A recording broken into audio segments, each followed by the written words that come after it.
What is up, NFL fans, and welcome back to another episode of the NFL Whip Round. I'm Jeff Hartman, joined by Coach KT Smith.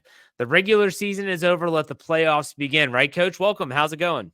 It's going great, man. Yes, let the playoffs begin. That's I think something we've all been ready for. It felt like the last couple of weeks of the NFL season, we kind of knew who was going to be in, Yeah. with the exception of maybe the back end teams. So now we can finally get it going. And it's a great way to just lead us into our first topic. The regular season is over. The playoff field is set. In the wild card round, the AFC matchups are the Chargers at Houston, Pittsburgh at Baltimore, and Denver at Buffalo. Who do you like in those games? Let's start with Chargers at Houston. We'll do it game by game. So it's obviously tempting to pick the Chargers in this one because Houston hasn't played well. Right. But I think home games in the playoffs matter a lot. I think it's hard to go into an opposing stadium in a playoff atmosphere and win. Jim Harbaugh's obviously done a nice job getting the Chargers to the playoffs. They're a tougher team now than they've been in the past. And they're built to win late in the season because they can run the ball in addition to relying on Justin Herbert. I don't know. I just have a suspicion that Houston will win that football game, though. It feels like they're going to kind of rally together and pull it out to me.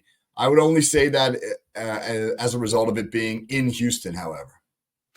Yeah, Houston has been off all year. I mean, and I've honestly tried to figure out what's going on. CJ Stroud doesn't look right.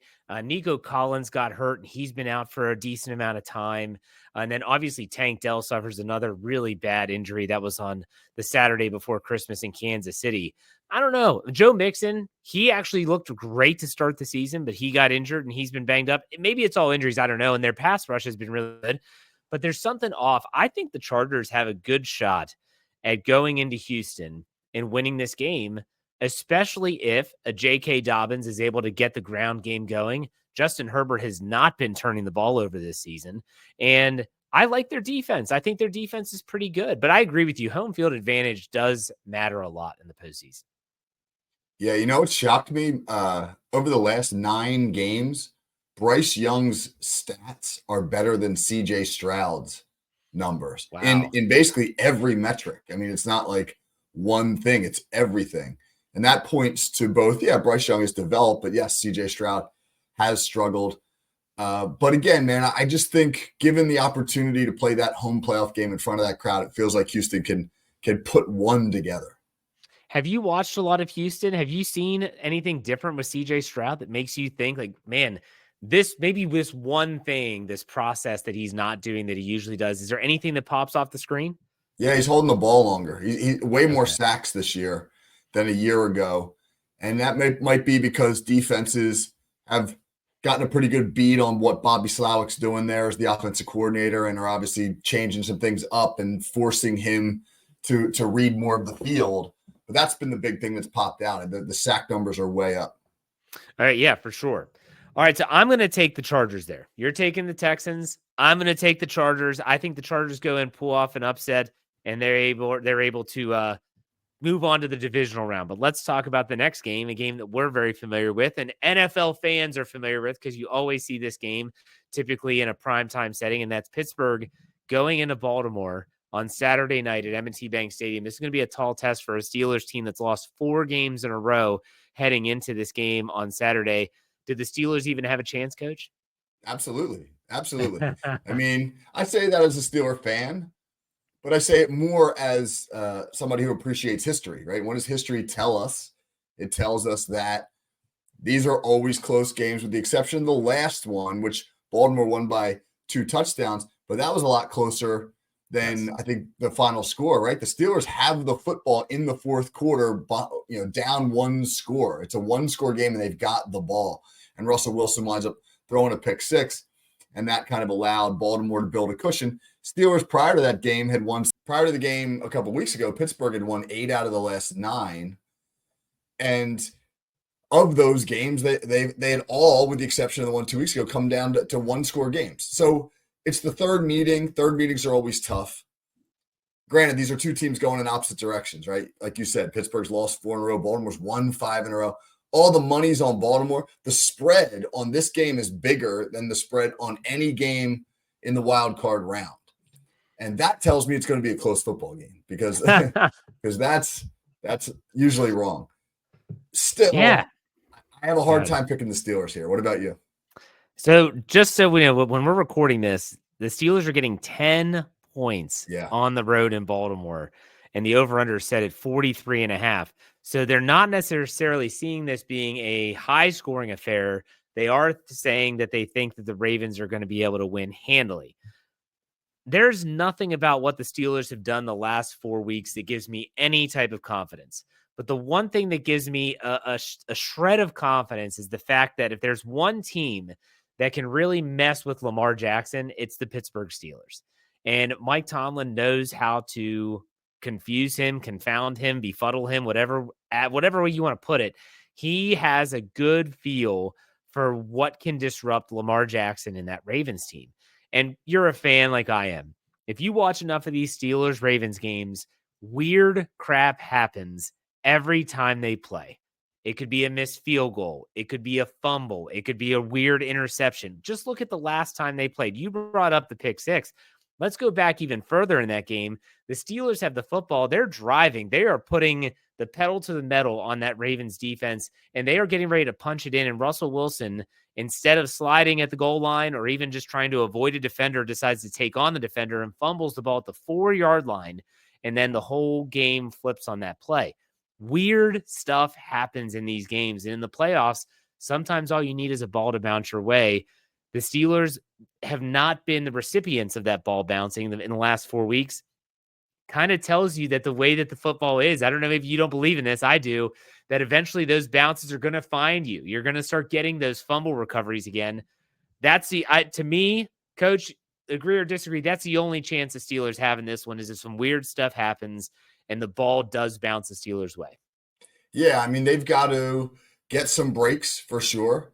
They have to, they kind of have to play defensively the way they played against Cincinnati on Saturday night. Joe Burrow had 37 completions in that game. That's a ridiculous number. And you think, my gosh, what did they score? 50 points? Well, they scored 19 points. Why? Because Pittsburgh was really good defensively in the red zone. So yeah, they're going to give up yards, no doubt about that. But they're going to have to play good defense in the red zone. And like you said, man, get a couple breaks, man. Baltimore goes on a 7-minute drive, gets down to 4th and 1 from the 5-yard line. And now, like everybody in the NFL does, they go for it. The Steelers stop them. Like that's going to be, you're going to have to get stuff like that for Pittsburgh to win. And it's going to have to be complementary football. If the Steelers do stop them on that 4th and 1, the offense has got to go drive down the field and make them pay for it. Just like the Ravens did after that fumble on the 4 that I mentioned. The Ravens drove 96 yards and scored a touchdown, and it was a 14-point swing. Right. So that's going to be interesting. I think both of us are probably thinking that the Ravens are going to win this game. The Steelers haven't given us a lot of reasons to think otherwise. You agree? I agree, but I think it'll be closer. I think it'll be another 1-score game. I will take the Steelers getting 10 points all day. All day. Agreed. All right. Then the last game in the AFC wildcard round is Denver at Buffalo. The Denver Broncos do not beat the Kansas City JV team, which we thought that might happen last week when Carson Wentz was going to get the start. But still, what do you think about this game? This is my biggest blowout game of the weekend, right? I think the Bills roll them. I just feel as though Buffalo's playing great football, and they rested all their guys, and they'll be ready to go. And Bo Nix is going to a tough spot, man. I mean, he's had a nice rookie season. Sean Payton's done a really nice job with that team, but he's going into a tough spot. That crowd, as we know as Steeler fans, can affect the football game. You're on the lake there, on the water there in Buffalo, and that affects football games and the frigid conditions. And Josh Allen's playing some phenomenal football. I mean, I can see Buffalo winning this one by a few scores. Denver is getting 8.5 points. I feel like I should say the spread since we talked about it in the Steelers-Ravens game. The Chargers are giving 2.5 on the road to Houston. Houston's a home dog there, so that's interesting. But Denver's getting 8.5. I agree with you. I think if there's a game that can get out of hand quick, it would be this one, which is going to be on Sunday, with the other two games being on Saturday. So we both take the Buffalo Bills to end Denver's season and to advance to the divisional round. So let's go to the NFC side of things. the NFC wildcard round. It's Green Bay at Philly, Washington at Tampa Bay, and Minnesota at the Rams. But, Coach, before we even talk about this, we need to talk about what your thoughts were. And I know the next topic is going to be about the NFC's number 1 seed in the Detroit Lions, but you know what? We'll save it for the third topic. I want to talk about that Sunday night game a little bit with you, but still, let's go to the NFC wildcard. We'll do it the same way we did the AFC. Green Bay at Philly. Green Bay's banged up. They just lost their wide receiver Watson for the year with an ACL. Jordan Love is not healthy. I think it's a hand or wrist injury. And Philadelphia rested everybody. We'll talk about that a little bit later. But what do you think about this game? Yeah, this is my blowout game in the NFC, on the NFC side. The Eagles are playing great football right now, and like you said, Green Bay being banged up, losing Christian Watson is big. And it's a rematch game, but that first game was way back in week 1 in Brazil. So I don't think it's going to have a whole lot of an impact on the way that the teams plan for this game. I have a ton of respect for Matt LaFleur. I think he's a great coach, but I just think the Packers are overmatched right now. I mean, they're not playing their best football. Philly's starting to peak. Saquon Barkley's going to get a little chance to have his legs back. And the Eagles had the earliest bye in the NFL. So they were really happy to be able to rest their guys in week 18. And I just think Philly will hit on all cylinders. And having been in the link a couple weeks ago when they played the Steelers, that is a crowd that can affect the football game as well. So tough spot for Green Bay here. What I don't get is that Green Bay's only getting 4.5 in this game. Yeah. Like, they're going to Philadelphia. How in the hell is that spread only 4.5? Green Bay and Pittsburgh, I think, are very mirrored teams. They beat the teams that aren't very good, and they struggle against the really good opponents that they have on their schedule. 4.5, I'm taking Philly to cover that easy. I think that's a game that could get out of hand really quick, really early. I think Philly wants to make a statement, so we're both taking the Eagles there. So then we go to the next game, Washington at Tampa Bay. And Washington is actually getting the just standard home field 3 points here. The Commanders, they won their game. I think it was over Dallas, if I recall. I don't know. I'm not sure who they played on this past weekend, but Tampa Bay wins. They win the NFC South. What do you think about this contest? Yeah, I think this will be a great game. Really good football game. Baker Mayfield was lights out this year. He from a statistical standpoint, he is right there with all the guys who are being talked about as potential MVP candidates. His numbers stack up against Josh Allen, against Lamar Jackson. He's not getting enough credit, I think, for the season that he had. I thought that Tampa Bay kind of turned a corner midseason. They were struggling early on, and they really started to find their chemistry. I think Liam Cohen, their offensive coordinator, is a guy who's going to get some head coaching consideration with some of the vacancies that are popping up. And while Washington's had a heck of a season, and Jaden Daniels will be the rookie of the year, I think I'd take Tampa in a close one here. There's something about this Washington team, man. They are fun to watch, and you just never know what you're going to get. Like, you think back to the Chicago win, the Hail Mary that it gets right into their play. I don't even know the guy. I think it might have been Noah Brown that caught the touchdown pass. But then you think about the loss to the Cowboys when Terry McLaurin runs for 87 yards in an electrifying play, and they end up giving it up and losing that game. You just don't know. And you also don't know about Tampa Bay. They're a weird team as well. They've had some issues at times. I'm going to take the Commanders. Give me Jaden Daniels to win a playoff game. He's going to solidify the offensive player of the year vote, rookie offensive player of the year, I should say. And I think the Commanders, I'll definitely take them getting 3. And I think they win outright too. But I think that is going to be a very, very good game that a lot of people might be overlooking when they look at this slate of wildcard games. Oh, I think that's going to be that's a bet the over kind of game. I think that's going to be like a 34-31 shootout. Whoever's got the ball last. 50.5 is the total, the over under on that. So you think over 50.5? I'd go over. Yeah, I'd go over. Okay. Oh, love it. Let's go to the last game. This is a Monday nighter, which I still hate that they have Monday Night Football in the playoffs because it just really puts someone at a disadvantage.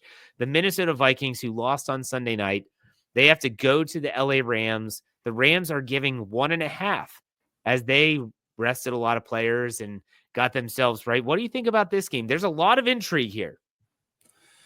All right. Well, with apologies to our good friend Dave Stefano. Dave, don't hate me for this, but I mean, this would be my upset pick. Oh. I just think, man, as great as Minnesota's been this year, they're a phenomenal story. That game on Sunday night in Detroit was a devastating loss, I think, for lots of reasons. And we're going to get into it in a minute. I just Yeah. think the recovery uh, from that football game and now having to go out to LA, who's sneaky good. I mean, if you have to give Sean McVay as a coach, I'll say this differently. If I were putting money on a small handful of coaches in a one game scenario, Sean McVay is one of the guys that I would consider taking. I think that when he's got it right, he's as good as anybody in the business. And Matthew Stafford is a veteran, and they've got a good cast of skill players there. And while I think Minnesota's been phenomenal all year long, just the bounce back to now have to go out to LA is going to be tough. I've been tough on the Vikings all year. I mean, I've bashed them. I said that Sam Darnold, I said hammer the under at 6.5 wins. I think that this team's going to be abysmal. And it's even throughout the season, I'm like, I'm not a believer in Minnesota. I think it's all kind of smoke and mirrors. I'm sorry. I'm going to stand by him here. I'm going to say that this team is a legitimate team. Brian Flores' defense is going to be up to the task. That Matthew Stafford is going to have one of those Matthew Stafford games, which he is absolutely capable of still, even at his age and his point of his career. But I'm going to take the Vikings. I'm going to stand. I'm going to believe, David, this is for you. I'm going to take the Vikings to win on the road because I think they are the better football team. And I think Kevin O'Connell, we talk about he should be the hands down coach of the year. He's going to get his chance. Like you said, if you could handpick one coach or a handful of coaches, Kevin O'Connell could put his name in that hat if he wins this game, even coming off of that really, really tough loss to Detroit. So you're taking the Rams in the upset special. I'm going to take the Vikings. That should be a fun game, though, on Monday night to kind of wrap up the wild card weekend. But just in totality, you like the slate of wild card games? I do. And I just realized, I don't think I even thought about it ahead of time, but I took every home team. And that means there's no way that I'm going to be right on all 6 games because there's always a road team that's going to win. I just don't know which one it's going to be. But I do like it because you get a nice mix of some traditional powerhouse type games, a Pittsburgh-Baltimore game, which if you're just a football fan is always a great game to watch. You get some rookies and some explosive matchups, the Baker Mayfield, Jaden Daniels matchup. You get an intriguing game like LA, Minnesota, where you get a great veteran quarterback, Matthew Stafford, going up against a great defensive coordinator in Brian Flores. I think there's a lot of intrigue here. Absolutely. And there's a lot of people that said that when the NFL decided to expand the playoff format, that the wild card round has become very watered down. And a lot of times it's easy just to get into that divisional round for a lot of these teams. When you take a look at like a Denver Buffalo, a lot of people, like you just said, you're predicting this to be the blowout. So we'll see. I'm hoping it becomes more competitive and that there's more parity in that wild card round, but we'll see. Let's go to the third topic. A game that I was excited to talk to you about was the Sunday Night Football game that took place in Week 18, which I think historically was the most pivotal regular season game in NFL history in terms of what was on the line. Two unbelievably accomplished teams at 14 wins. I think both were 14-2 going into that game. And just think about how the number 1 seed was on the line, a first round bye. The loser has to go on the road throughout the postseason, is the number 5 seed. It's just crazy when you think about it. Detroit really imposed their will in the second half. What do you think about Detroit's dominance in that game? Does it convince you that they're a Super Bowl favorite, or do you still have reservations? Well, first of all, I thought that game was fascinating. The first half felt like an NFC Championship game. They were smacking each other. Andrew Van Ginkel almost decapitated poor Jahmyr Gibbs on a quick swing screen where he came off the block and just laid him out. There were a couple other big hits like that. The crowd was going nuts. You had great coaches. The Ben Johnson, Brian Flores matchup was awesome. But, Minnesota really left a lot of points on the board, man. They were inside Detroit's 15-yard line 4 times in the first half, and they came away with 6 points. Twice, they went for it on 4th down from inside the 10 and were stopped. And I know that's the rage in all the metrics these days. But in games like that, I don't understand when you know it's going to be close. Why do you leave points on the board? And I just thought like Minnesota let Detroit play from ahead by leaving those points on the board, and then Detroit figured some things out in the second half and ran away with it. But it could have been a very different game had Minnesota schemed it up differently. Yeah, the red zone failures, and I'm buddies with some people that are Vikings fans, and on social media today, they're just like, "Oh, these guys suck." And I'm messaging them. I'm like, guys, like, why did you all just take the points? Like, well, you have to be aggressive against the aggressor. Well, not really. You want to take the points when they're available. There's a time to be aggressive, and there's a time to say we just need to get our points. And in the first half, it was a really close game, and it was back and forth, nip and tuck. And I just swear that I felt like if they would have just not tried to match Dan Campbell's aggressive nature on fourth down, that it would have played out differently. And the game itself would have unraveled in the second half different than what it was in the first half. But, and I got to be honest, Sam Darnold did not look comfortable the entire night. And they Well, put a lot of pressure on him. oh my And even gosh, on some of those, what she says, what's they that? they they just blitzed the daylights out of him, man. Yeah. They were unabashedly aggressive, and wow, I couldn't believe that the man coverage held up with all against those talented wide receivers. He wasn't seeing some of the players like Jordan Addison. There were some plays where he was wide open. And I'm like, well, damn, he just is not seeing him. Either the pressure's in his face, or he sometimes in the red zone felt like he was force feeding Justin Jefferson. Justin Jefferson had some drops, which you're not used to seeing. It was weird. It kind of felt like for Minnesota, it was an aberration compared to what they have been doing and putting up a lot of points, moving the ball well. And that's an emotionally charged venue. That had to be a tough place to play. That place was bumping. Detroit they've been waiting for this all year. And so now they get a week off. But I think that especially when you talk about some of the injured players they have, if they can get some of these players back going into the postseason, the divisional round, it's going to be interesting. It's going to be interesting who they play, how they match up with them. But the road to the Super Bowl in the NFC is going to go through Detroit. And I got to be honest, they're the darlings of the NFL. Good for them, good for them. Yeah, it's going to go through Detroit for the first time ever. But if all of the higher seeded wildcard teams win, with the exception of Minnesota, so if Tampa and Philly win and then Minnesota wins, Minnesota's going back to Detroit in 2 weeks. And I mean, that's no prize for the Lions to have to play that 14-win division rival as your playoff opener. Well, that sounds very similar to Pittsburgh and Baltimore, who have played 3 times in the last, 9 weeks? Yeah. Like it's pretty remarkable when you talk about that, which let's bring this up since you just brought up that NFC North situation. I bring up the AFC North. As a coach, do you like, you had this 2 years ago where you played a team in back-to-back weeks. Am I right? With your high school? Yep.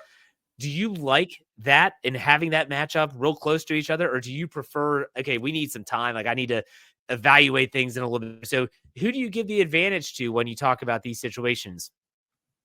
Well, it's happened to us twice in the last 5 years. We played a team in the last game of the regular season, and then we drew that same team in the first round of the playoffs. Yeah. The first time we lost the regular season game and won the playoff game. And the second time was the opposite. We won the regular season game and lost the playoff game. And I can just tell you, as the team that lost, you get a pretty good idea of what you need to fix. As the team that won, it's a little easier to convince yourself to run it back. Like, hey, here's why we won. We did these things well, and we got to do them again. So I think it's a little bit of an advantage to the team that lost because you're the one almost forced to make the adjustments. And if you make the right adjustments, it puts the onus on your opponent to be able to counter that. Spoken like a true Steeler fan as the Steelers are coming off a loss. I love it. All right, let's go to number 4, the topic, which we talked about this last week. And I was stunned because you and I both said that this was not going to happen. The Philadelphia Eagles, they rested players, and that included Saquon Barkley. And so Saquon Barkley did not break Eric Dickerson's record, and he had to come out, and he did a video for Twitter, I think, and said, look, y'all are misconstruing what I'm saying. We talked about this last week. He said, I don't want the guy to break my record. Who wants their record to be broken? And so his record is secure for another year. But were you surprised? Yeah, I was. One of my favorite sayings as it pertains to football is emotion is the enemy of reason. And Yeah. that's something we talk about with our players a lot, about how, it's very important to be emotional when you play, but it can't dictate your actions. There's no more emotional place that I've ever been in my life than Philadelphia, Pennsylvania. That is a place where people wear their emotions on their sleeve. And I was 100% convinced that this town will get all worked up in the accomplishment that Saquon Barkley breaking that record at home against his former team, Nick Sirianni pounding his chest. I just didn't think that they would take a step back and say, "My gosh, we haven't had a bye week since, or we haven't had been able to rest our guys since our bye in September." And the prudent thing to do is to be cautious here. That just didn't feel like a Philly thing, even though that was probably the right thing to do. So, kudos to the Eagles for being able to have that about them, even though I'm sure, man, that city wanted that record. I'm sure. And Saquon Barkley said, it did matter to him, but at the same time, he understands like there's bigger fish to fry down the road, and that would be like a run at the Super Bowl. I saw a video that was sent to me from a friend of mine who's an Eagles fan, and it was an 11-year-old kid who was just being interviewed on the street. He's wearing a jersey. It might have been a Saquon jersey, and the guy's like, "Hey, what do you think about Saquon? Should he be playing on Sunday?" And the kid's like, "No." And he said, "Really? You don't think so?" He goes, "No. Why would he want? If he gets hurt, we're screwed." And the guy goes, "That's true." And then he said, "And on top of that, if he's playing, that means our linemen have to play. And what if Lane Johnson gets hurt? Or what if Mailata gets hurt? And then we're screwed even more." He said, "No, rest him." I said, "That's a smart kid at 11 years old."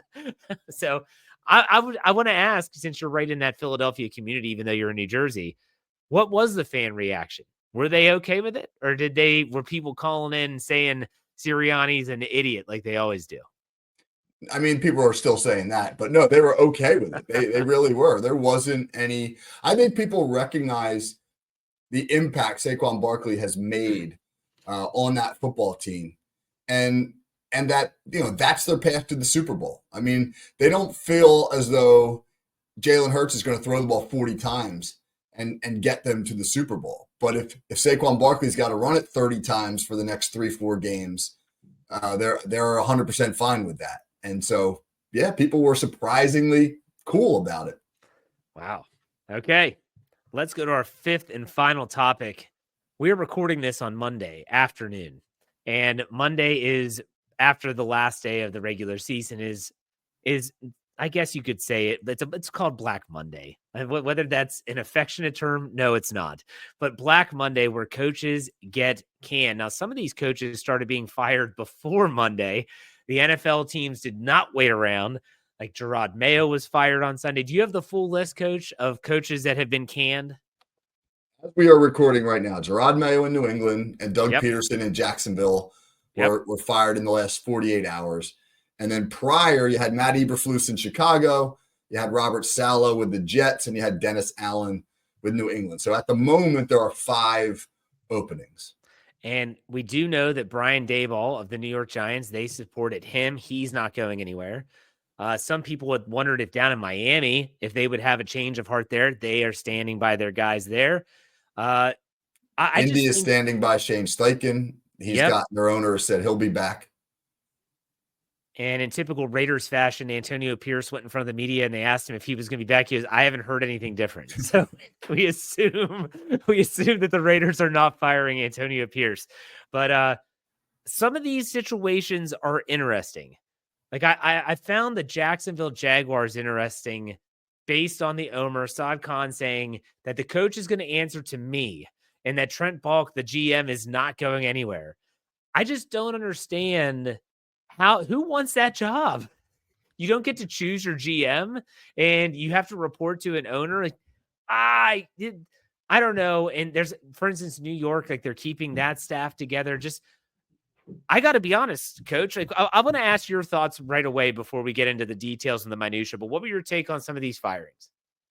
Well, first of all, the Jacksonville situation. I mean, how's that working out in Dallas, where everybody answers to the owner? I mean, how's that working out in Carolina, where the owner is making all these business decisions, or with the Jets, where Woody Johnson has denied it, but all these reports out that saying that He didn't want to sign. I can't remember which wide receiver it was because his Madden rating wasn't high enough. Yeah. There's a lot of clown owners out there, and Yeah. I would think yes, as a young head coach, you would want the least amount of meddling. My take on it is that I think that there are going to be some fairly attractive jobs. I think the New England job's pretty attractive.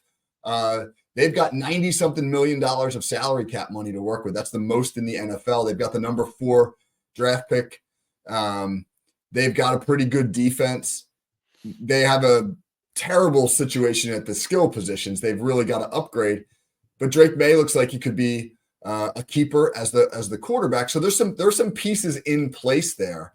And if you're a young coach coming in, the idea of having all that salary cap money so that you can have a say in the players that you're going to bring in, as Bill Parcells once famously said when he wanted to be the GM and head coach of the Jets. Hey, if I'm going to cook the meal, I want to be able to shop for the groceries. Well, when you've got 90 something million dollars, there's a lot of shopping that's going to go on. I think that's fairly attractive. You can make an argument Chicago's attractive because of Caleb Williams, but you could also make an argument that Chicago has ruined every quarterback for the last half a century that they've had. So maybe not. I don't know. Which out of those jobs do you like the best? The best? I don't know. Like to me, it's like picking the worst. I would have to say, I think that the Jacksonville keeping the GM thing I think they don't have a bad roster. And if you believe in Trevor Lawrence, it's not a bad situation down there. But at the same time, I would think that New England with the cap space that you mentioned, but I do also have to ask myself, would I have pause? Now, if you're a young up and coming coach and you get a shot, you're not going to, I don't think you're going to split hairs here. But if you're Ben Johnson and you're the most sought after coordinator to be a head coach, you pick your spot wisely. Would I want to go to New England where Kraft gave Gerard Mayo 1 year and then pulled the rug out from underneath him? Like they just drafted Drake May. You're not going to give me a second year. You're not going to give me a full offseason. That gives me a little pause about that New England position. But then again, when you look at all of these coaching vacancies, there are red flags on every single organization that's looking for him. But I'd probably go with New England if I had to pick one. Yeah. Ben Johnson had head coaching job offers last season and he turned them down. And publicly, he said it was because he had unfinished business in Detroit. But privately, a lot of people believed it was because he didn't find any of those jobs particularly attractive. Didn't feel like he could be successful in them. And that's an interesting thing. The window that you get to claim one of these valued head coaching positions is usually pretty small. Ben Johnson's in a great situation in Detroit. Who knows? He might look at all these situations and say, I'm going to wait another year. And odds are pretty good Detroit will be a good again a year from now. So his window will remain open. But he's really intriguing. I mean, I've read that the Bears are going to go after him with that, make it as attractive as they could possibly make it.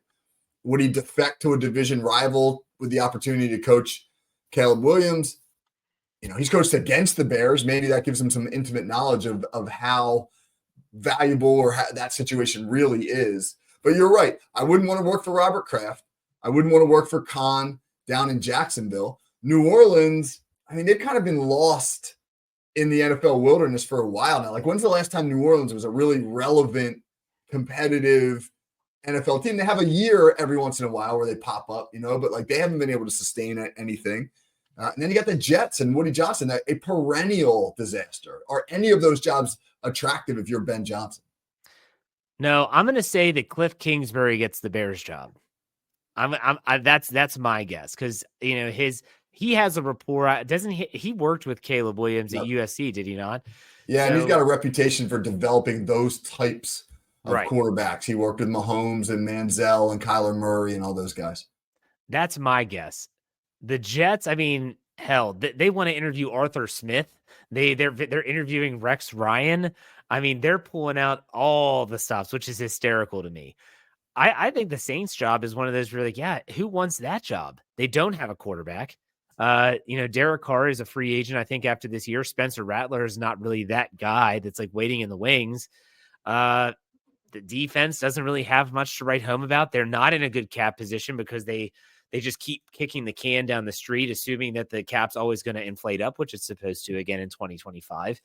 It's interesting. I don't know what's going to happen here, but it's going to be a very interesting when you take a look at how long are people going to wait. For instance, if they're waiting for Ben Johnson, they might have to wait till post Super Bowl to fill their vacancy. It's going to be tough. It's going to be tough for a lot of teams to try and find their next guy. Which do you think is the least attractive of the openings? I just think the history with the Jets is so bad. And especially if they bring back Aaron Rodgers, would you want to be a first-time head coach and go to New York and have to deal with that? I mean, my gosh. So I don't know. Maybe a veteran coach can make it work. An Arthur Smith, Aaron Rodgers marriage, that doesn't seem like a great pair. Yes. I'm with you, man. Take it. I got no problem with that. But Rex Ryan. Rex Ryan publicly said, if you hire me, the Aaron Rodgers Country Club act is over. Oh, that's going to work well. That's a job I would not touch with a 10-foot pole, man.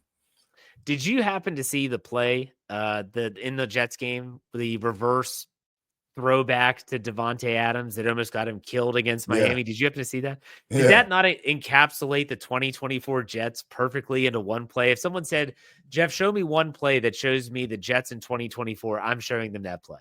It's horrible. Absolutely horrible. All right, let's finish this up on a positive note. You want to talk about Mike Evans in the player profile, one of the good guys in the league. You don't hear a lot about Mike Evans, except the fact that all he does is get 1,000-yard receiving seasons, which he did again on Sunday. Coach, I'll let you go first. That is literally all he does. He has done it every single year he has been in the NFL. He tied Jerry Rice's record on Sunday for 11 straight 1,000-yard seasons. And did you see how they did it, Jeff? I saw your post on Twitter about it, and I saw them play that way. Yeah. Fascinating. So Tampa needs to win to claim the division and make the playoffs, and they stop New Orleans on 4th down, and they're ahead by 8. There's 30 seconds left. They can now take a knee and just end the game, but Mike Evans is 5 yards short of 1,000 receiving yards. And so they call timeout and they script up a play for him and they hit it and he gains like 8 yards and he gets the record and the whole team goes nuts. Yeah. Nuts. But my gosh, can you imagine if you just get some freaky thing where there's a tip ball interception, and they score and 2-point conversion, you wind up losing that game and missing the playoffs? That would have been something for the Twitterverse, man. The Twitterverse would have gone nuts. But good for Mike Evans, man. You're right. You don't hear much about him. But he's a guy who is tremendously well respected by his teammates, by other players in the league, does a lot of charity work, has been down there in Tampa his whole career, just grinding away, a pro's pro, and he's going to go to the Hall of Fame. And I wasn't even aware that this was a thing. And so now, he's potentially going to have that record to himself if he can do it again next year.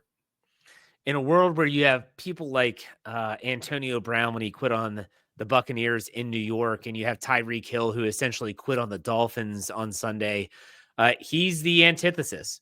He's a guy you don't hear from. He signed a contract with the Buccaneers as a free agent before hitting the open market. He didn't even test the waters. He would have gotten more money, I'm sure. He wanted to stay. There's something to loyalty. I like that. I love that about players. I hated Tom Brady, but I love the fact that he was always willing to take a little bit less to keep the group together.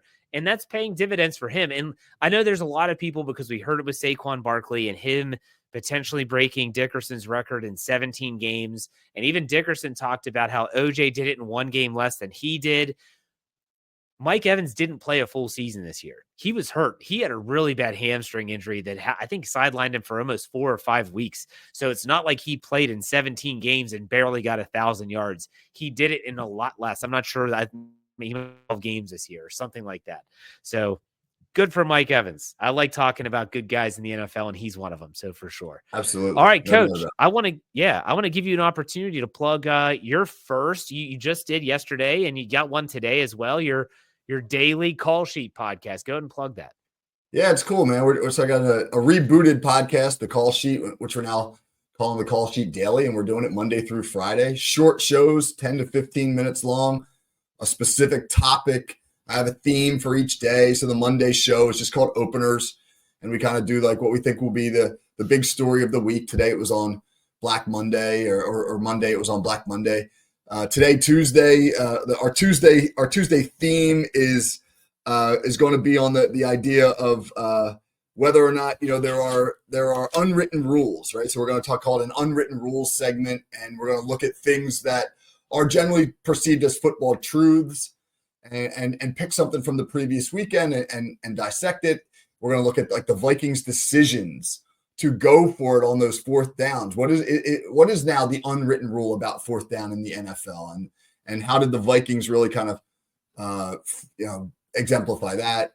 Whiteboard Wednesday, we'll take a look at scheme. We'll always have a guest on Thursday, and then Friday forecast we'll look at the games from the coming weekend. So I'm excited, man. It was fun trying to figure out all the technology. Appreciate your patience there, Jeff. Well, I want people that listen to this show on the NFL feed that your Thursday show is still going to be on the NFL feed. We're going to repurpose it there, so you're still going to get a taste and he'll have his guest on, or if he wants to do a different segment for that show, it's up to him. But that way you can still get a taste of Coach. But I do recommend everyone go. Remember, just look up Coach's call. It's the Call Sheet Daily. Call Sheet Daily. Yep. Call Sheet Daily. It's out there on Apple Podcasts, Spotify, you name it. It's give it a follow. Check it out. I recommend it as always. And check out Kevin on @KTSmithFFSN on Twitter and X, because he's doing a ton of stuff. He's entering this content creator realm, and he's hitting it full steam. And with the playoffs and the college football and the NFL playoffs starting, expect some more of that. But Coach, as always, man, thanks for your time. We'll talk next week, getting ready for the divisional round. Take it easy.